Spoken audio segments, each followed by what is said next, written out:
Gaza was already reduced to rubble.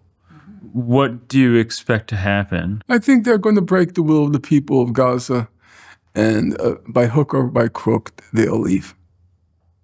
I could be wrong. I always say that because people call me, the bearer of bad news. And I don't like to be a bearer of bad news. On the other hand, I like to treat adults like adults. If these are the facts, if they're the facts, then I am not more capable than you of living with the truth, assuming it's true. I'm not more capable than you of living with the truth, so I refuse to condescend. I'm not going to patronize, like we, meaning the elite, we can handle the truth, but they can't. I'm not doing that. That's how I see the picture. I could be wrong, and God only knows I wish I were wrong. But I don't believe in this kind of elevation of the people of Gaza. They have the superhuman strength and superhuman will, and they're somehow a species apart from everybody else. No, at the end of the day, they're human beings. Now, it's true the Vietnamese did hold out. They did hold out against the U.S. near genocidal war in Vietnam. And it was always, I once asked Professor Chomsky a question. So how do you think they were able to hold out? Because they began with the French, in the early 50s, right after World War II, when they began the bulk of the struggle. And then the French were immediately taken over by the Americans. The Americans replaced them. And it didn't end really until 1975. So we're talking about 25 years. And there was a point by 1969 when the U.S. was dropping the equivalent of 2 atomic bombs in Vietnam a month.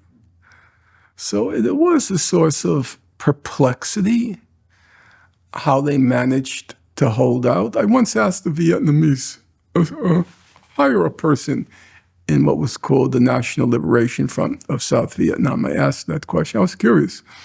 And he said it was the party, the political party. They were so tough. And maybe that's the explanation. I don't know, but I don't think it exists in Gaza, that kind. Now, there is a determination born of having been 70% of Gaza is refugees from when Israel expelled them in 1948. By the way, just as a footnote, the word Palestinians does not appear in Charles Schumer, Senator Schumer's book, until page 206. The book ends at page 220. The fact that Palestinians were expelled in 1948, it doesn't come up until page 206. It's like the play Hamlet without the Prince of Denmark, just completely effaced. So to return to the point, yes, there is a real will among the people of Gaza.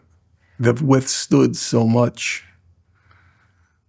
They've withstood expulsion from their homes, living in a concentration camp from the early 50s as it was described back then, when it was under Egyptian control, before it came under Israeli control, living in this concentration camp.